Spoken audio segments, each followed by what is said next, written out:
Bueno, pues yo soy Carol Marcela Gómez Tagle López, soy geógrafa y actualmente me dedico a la parte de inteligencia analítica, específicamente inteligencia geográfica para las telecomunicaciones en México. ¿Qué hace un geógrafo? Hace los mapas. Sí, hacemos mapas en general, pero no es todo lo que hace un geógrafo. En realidad, los geógrafos nos dedicamos principalmente a hacer interrelaciones entre aspectos sociales, físicos y económicos principalmente.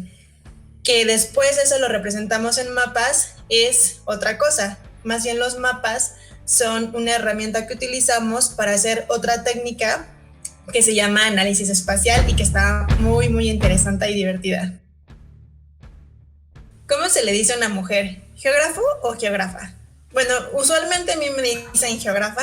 Por ejemplo, en las vacantes laborales, pues usualmente siempre se denomina como en sentido geógrafo, pero cuando ya tengo entrevistas personalizadas, usualmente sí se refieren a mí como geógrafo. ¿Cómo le hiciste para empezar a leer un mapa? Bueno, en la licenciatura en geografía, donde yo la estudié, que fue la Universidad Nacional Autónoma de México, pues realmente empezamos desde la base cartográfica, es decir, haciendo literal mapas a mano. Entonces, bueno, mis primeros acercamientos con este tipo de mapas pues fueron desde la educación básica, en la primaria, en la secundaria, donde nos dejaban hacer pues en nuestra clase de geografía pues ciertos tipos de mapas, como por ejemplo de los estados, de los municipios, etcétera, y casi siempre nos casamos con esta idea de que esto es la geografía. Posteriormente, cuando ingreso a la licenciatura en los primeros semestres, pues justo para entender como la dinámica y toda la base matemática que tiene la cartografía, pues nos ponen a hacer todos los cálculos, tanto de proyecciones como de escalas cartográficas, etcétera, y todo va principalmente a mano, es decir, tanto las mediciones en los mapas como también los cálculos matemáticos principalmente. Así le hice para empezar a leer los mapas, porque el leer mapa va mucho más allá de solamente, por ejemplo, identificar tendencias o colores que representan ciertas características que queremos ver en un mapa. Entonces, la interpretación de los mapas requiere una lógica que se tiene que ir desarrollando con el largo del tiempo. ¿Qué es lo más difícil de ser geógrafa? Realmente lo más difícil de ser geógrafo es que la gente pueda ver o visualizar realmente el campo laboral en que puedes participar. ¿Qué es y qué importancia tiene el efecto Coriolis? Bueno, el efecto Coriolis es principalmente esta dinámica que tienen las aguas, bueno, el agua principalmente, o la temperatura también incluso de los océanos, para irse o desviarse hacia una parte, ya sea la derecha o la izquierda, dependiendo del hemisferio que estamos hablando. Sobre todo es muy visible cuando, por ejemplo, jalamos la taza del baño y que nunca ponemos atención, ¿no? Se va el agua hacia la derecha o hacia la izquierda. Un tiempo yo estuve viviendo en Chile y me di cuenta que sí, realmente esto cambia. Entonces, bueno, es un ejemplo muy burdo, pero es la forma más fácil de poder saber qué es este efecto Coriolis. Tiene importancia en la movilidad de todo el fondo oceánico, es decir, las aguas oceánicas. ¿Y por qué es importante? Porque a partir de esta movilidad del agua, pues mucha vegetación se va a concentrar en ciertas partes del océano, se van a dar ciertos nutrientes en ciertas localizaciones específicas dentro del territorio, en este caso oceánico. Entonces, pues de eso va a depender mucho también la funcionalidad o la economía de muchas partes del mundo. No es lo mismo los nutrientes que hay, por ejemplo, en un país súper alejado, por ejemplo, países asiáticos, a los nutrientes que tenemos aquí, por ejemplo, en el Mar de Cortés. Entonces, de estos nutrientes va a depender mucho las características biológicas y físicas que, pues, en este caso, el ser humano va después a trasladar en sus actividades económicas. ¿Quién le puso el nombre a la Tierra y por qué? Bueno, no sé exactamente quién le puso el nombre a la Tierra y por qué, pero sí sé que los primeros nombres que le pusieron a la Tierra fueron por ejemplo, Gaia o Gea, desde diferentes culturas. Siempre se ha entendido a la Tierra como un todo, y en este caso, pues la Tierra va enfocado pues a una perspectiva femenina. ¿Por qué? Porque la Tierra, pues al final de cuentas es la madre, ¿no? La madre que da vida a todo lo que acontece dentro del planeta. Porque algunas personas sostienen que la Tierra es plana. Antes se pensaba que la Tierra era plana porque los primeros navegantes pues no habían llegado aún a otros continentes, entonces lo más que veían pues era a lo mejor tierras que se alcanzaban a ver. Entonces por eso surgió esta teoría de que la Tierra era plana. Posteriormente, ya con las expediciones y con los científicos, los avances científicos que se fueron dando, pues se supo que realmente pues la Tierra no es plana, es esférica.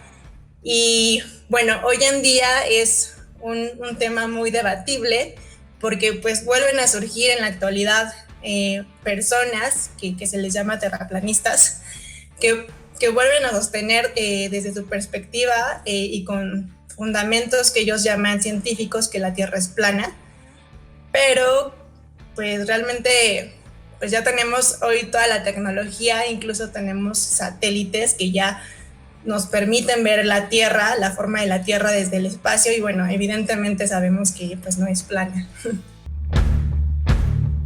¿Todos los geógrafos cargan una brújula para no perderse? Pues no, pero sí es muy importante siempre tener una brújula, sobre todo porque el geógrafo hace mucho trabajo de campo, es decir, todo lo que vemos o estudiamos en un software específico que se llama Sistema de Información Geográfica, donde podemos vincular muchas capas del territorio. Después tenemos que trasladarlo a la realidad, es decir, tenemos que ir a las zonas donde estamos estudiando para corroborar que la información que estamos identificando o analizando pues sea real, o que no contraste pues verdaderamente con características físicas y sociales, así como culturales, cuando ya vamos al territorio en específico. Entonces, pues muchas veces, bueno, sí llegamos a utilizar la brújula, aunque bueno, también nuevamente con las nuevas tecnologías, pues ya no es tan común una brújula, más bien usamos como tecnologías como GPS. ¿Cuál es la importancia de los geógrafos en la actualidad? Creo que la importancia del geógrafo es muy, muy rescatable, no solo porque el geógrafo prácticamente se puede especializar en muchísimas ramas. La geografía es tan diversa que podemos irnos desde aspectos meramente físicos como la climatología, la meteorología, la edafología, que es el estudio de los suelos, la geomorfología, que es el estudio de las formas de la Tierra, es decir, los que estudian los volcanes, los movimientos tectónicos son un poco más de los geólogos, pero los geógrafos también participamos. Y por otro lado también tenemos la parte social, también está la geografía social, donde pues tenemos que estudiar todo lo que tiene que ver con el comportamiento humano y cultural, es decir, actividades económicas, aspectos políticos, aspectos culturales. Y bueno, en mi caso yo me fui como a la parte de geografía urbana, es decir, al análisis de las ciudades. Y bueno, hoy en día más del 80% de la población a nivel mundial vive en ciudades. Entonces, pues prácticamente en las ciudades pues hay todos los problemas que todos los días estamos viviendo, es decir, problemas de contaminación, problemas de movilidad, problemas de escasez de agua, problemas de, incluso ahora con este tema de la pandemia, pues tengo muchos compañeros geógrafos que están participando desde la Secretaría de Salud, así como desde el Consejo Nacional de Ciencia y Tecnología, haciendo análisis muy interesantes de cómo se ha ido propagando, por ejemplo, el COVID-19. ¿Y para qué sirve esto? Pues principalmente para política pública, porque si uno con base en los estudios territoriales, que en este caso serían del COVID, pues puedes tomar puntos focales en el territorio para llevar accesos o servicios de salud principalmente. Entonces, bueno, el geógrafo tiene cabida prácticamente en cualquier tema. Evidentemente es necesaria una especialización, pero lo que en realidad hacemos se le denomina análisis espacial. ¿Cuál es el riesgo de no tenerlos? Pues no denominaría como tal un riesgo, pero sí una carencia de pensamiento territorial. Muchas veces, pues a lo largo de mi trayectoria, pues ya profesional, trabajando tanto en el gobierno como en la iniciativa privada, pues me he topado mucho que hay muchos especialistas en otro tipo de ramas, por ejemplo, no sé, en finanzas o en economía o en políticas públicas, etcétera, pero es muy poco, o al menos me he encontrado muy pocas personas que tienen un pensamiento como tal territorial para la toma de decisiones, no importa si estas son públicas o privadas, es decir, para una compañía, sino que es necesario trasladar cualquier dato, porque hoy en día estamos en el periodo de la datificación, donde todo es un dato prácticamente, ¿no? Incluso un like en Facebook, seguir a alguien en Instagram, todo es un dato. Y todos los datos tienen una longitud y una latitud. Entonces, prácticamente todo se puede visualizar dentro del territorio. Entonces, ¿cuál es el riesgo de no tener un geógrafo? Pues carecer de este pensamiento estratégico para la toma de decisiones, porque al final absolutamente todo lo que acontece o todo lo que estamos viviendo hoy en día de problemáticas a nivel mundial, pues sucede en una parte del planeta. ¿Cómo se forman las rocas? Bueno, eso lo vimos en mi clase de geomorfología, que fue una de mis clases favoritas. Las rocas realmente, pues desde que se formó la Tierra, pues se podría decir que ahí están. Sin embargo, hay tres tipos de rocas.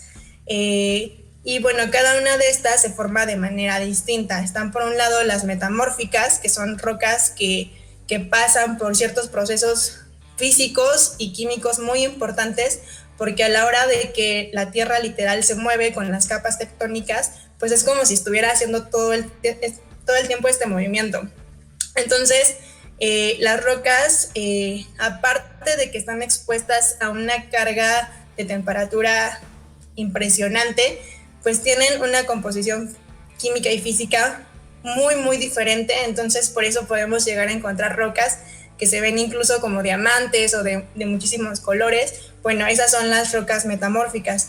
Por otro lado, tenemos las rocas sedimentarias, que son las rocas que cuando vamos, por ejemplo, paseando en una carretera, de repente vemos y digo, ay, mira qué bonitos pliegues se ven ahí cuando vemos, por ejemplo, como capas de la tierra que se ven así, literal, una sobre otra, pero de repente tienen formas así o hacia abajo. Bueno, esas son rocas sedimentarias porque han tenido cambios en su composición, pero no ha sido en realidad química o física, sino nada más en su composición de su forma.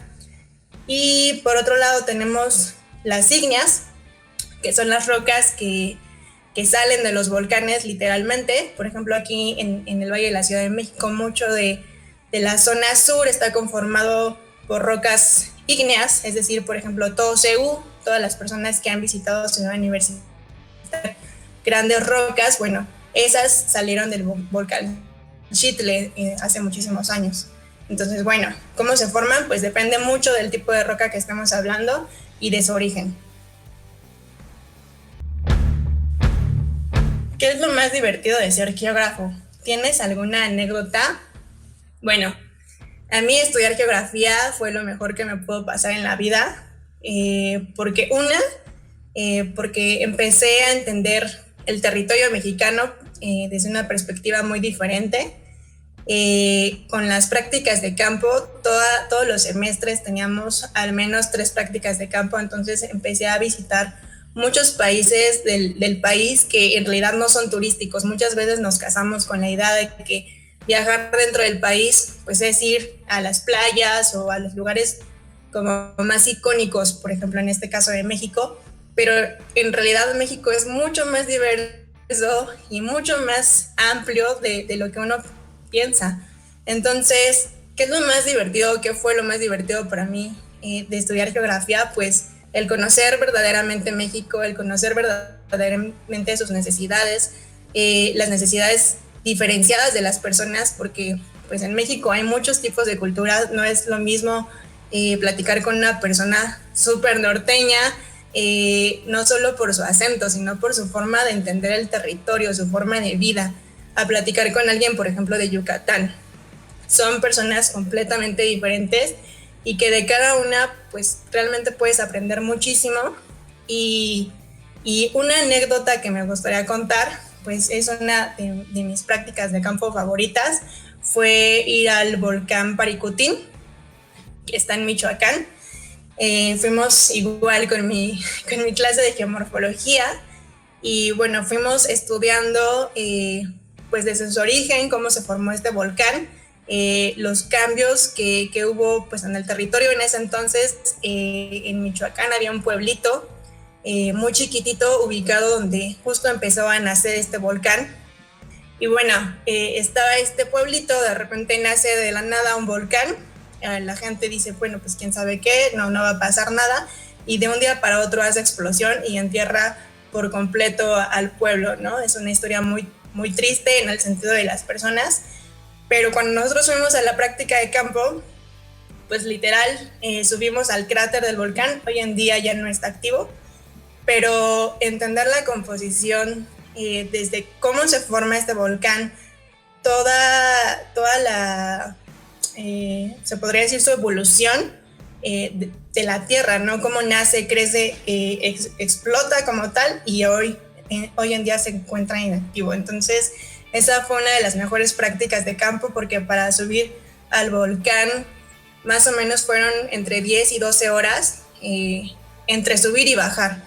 Y una vez que bajamos, pues lo que llegamos a hacer fue en las casas de campaña, literal, ponernos a trabajar en equipo para en 2 horas, 3 horas después estar exponiendo. Fue un trabajo físico extenuante, yo me acuerdo, todos estábamos cansadísimos, pero para todos fue una experiencia inolvidable. ¿Qué caracteriza a los geógrafos? ¿Cuál es su particularidad en comparación con otras disciplinas? Yo creo que la mayor característica o la que más podría resaltar del pensamiento geográfico como tal es esta interacción entre distintas ramas del conocimiento. Es decir, muchas veces pues a mí me llegaron a decir, bueno, pues es que sabes un poco de todo, pero no eres como experta en nada, porque pues sabes de política, sabes de sociología, sabes de geología, sabes de todas estas ramas del conocimiento que ya les he estado mencionando, pero en realidad pues no soy experta en ninguna de esas. Pero me parece que verdaderamente nuestro expertise es saber integrar todas estas ramas del conocimiento, porque muchas veces pues encontramos especialistas tanto en unas áreas completamente sociales o humanas, o especialistas en áreas meramente físicas, como los geólogos, geofísicos, etcétera, ¿no? Entonces, esta integración entre lo humano o social y lo ambiental o físico, pues me parece que es la mejor arma que podemos tener, porque muchas personas, pues yo incluso todavía sigo aprendiendo, pues carecemos de verdaderamente poder correlacionar pues todos estos aspectos, porque al final de cuentas en el territorio pues todo acontece junto, no es como que nada más un aspecto político aparezca y que no tenga nada que ver, por ejemplo, si se encuentra cercano a una ciudad, qué tipo de ciudad es, qué tipo de cultura se tiene en esta parte del mundo, etcétera. Entonces, me parece que esa sería la mejor arma que tenemos. ¿Existe algún lugar en la Tierra que no esté cartografiado? Yo creo que en la actualidad ya no. ¿Por qué?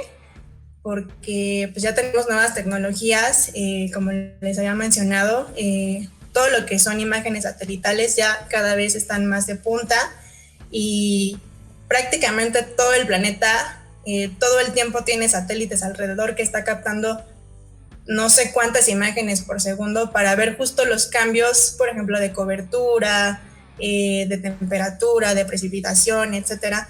Entonces, prácticamente todo el planeta todo el tiempo está siendo observado. Entonces, dudo, no estoy completamente segura, pero dudo que exista algún lugar en la Tierra que aún no esté cartografiado. ¿Quién hizo la división del mundo? Bueno, supongo que se refieren a la división política, pues en realidad no fue como tal una persona que hizo, o una sociedad en general que hizo la división política. En realidad la división política es el transcurso de la historia como tal. Entonces, realmente entenderla o saber por qué están divididos hoy en día así los países, los continentes, etcétera, pues es remontarte a la historia prácticamente de la humanidad y me parece algo extraordinario, ¿no? Por ejemplo, ¿por qué hoy en día, pues por ejemplo, Rusia se conforma así, con esos límites territoriales? ¿Por qué fue antes, por ejemplo, la URSS o en la Segunda Guerra Mundial? Pues todos esos aspectos políticos que en algún momento pues fueron muy importantes pues a nivel mundial, pues hoy en día conforman lo que hoy en día son los países. Entonces, como tal, no fue alguien, más bien es el proceso histórico de la humanidad. ¿Desde dónde comienza el sur? Bueno, casi siempre lo clasificamos a la Tierra por hemisferio norte y hemisferio sur. Casi siempre decimos el sur, al menos de la Tierra, es a partir de el Ecuador. Pero bueno, realmente el sur es muy ambiguo porque pues yo puedo estar hablando de México y para mí el sur es la península de Yucatán. O si estoy en Canadá, pues para mí el sur es Estados Unidos. Entonces realmente es una concepción que tenemos pues de manera cultural. ¿Cómo es un día de trabajo? Bueno, hoy en día por la pandemia pues es completamente home office, pero usualmente los geógrafos trabajamos, o bueno, gran porcentaje de los geógrafos que conozco trabajamos con sistemas de información geográfica, que son mi pasión. Los sistemas de información geográfica son softwares específicos que se utilizan para estudiar el territorio desde cualquier perspectiva. En mi caso, pues yo me dedico a todo lo que es el análisis territorial para todo México, pero principalmente para las grandes ciudades, ¿no? En este caso como la Ciudad de México, Monterrey, Guadalajara, etcétera. Pero prácticamente estudio todo el país para poder llevar, en este caso, pues las telecomunicaciones a todos los poblados que incluso pues están un poco alejados. Entonces, bueno, pues un día de trabajo es prácticamente pararme temprano, a las 8 de la mañana empiezo, siempre tengo diferentes proyectos enfocados a diferentes cosas, en este caso, pues principalmente a estudios o segmentación del territorio de acuerdo a características diferenciadas o necesidades diferenciadas de la población. Termino más o menos como a las 6, 7 de la noche, a veces un poco más temprano, a las 5, pero todo el tiempo es estar viendo cartografía, estar viendo datos, es decir, no puedes hacer análisis espacial sin datos, porque al final de cuentas la cartografía es solamente la herramienta para delimitar algunas características del territorio, pero todo, absolutamente todo lo que manejamos es con datos y estadística. Es difícil ser mujer en tu profesión, sobre todo cuando requiere trabajo de campo que necesita como tal fuerza física, si llega a ser un poco complicado. En mi caso, pues afortunadamente siempre más o menos estuve haciendo ejercicio y eso me ayudó un poco a enfrentar como los retos que muchas veces, pues si nos vamos a una comunidad completamente alejada, inaccesible, con carencia de infraestructura básica, pues es muy difícil incluso llegar o encontrar pues dónde refugiarte o dormir. Entonces, también en el sentido de pues la seguridad, pues hoy en día en México hay muchas partes donde pues como mujer me da miedo ir, ¿no? Incluso como hombre, como mujer, como cualquier persona. Entonces, creo que lo más difícil es el tema de sentirte seguro al hacer tu trabajo, porque pues como les comentaba, el geógrafo hace muchísimo trabajo de campo.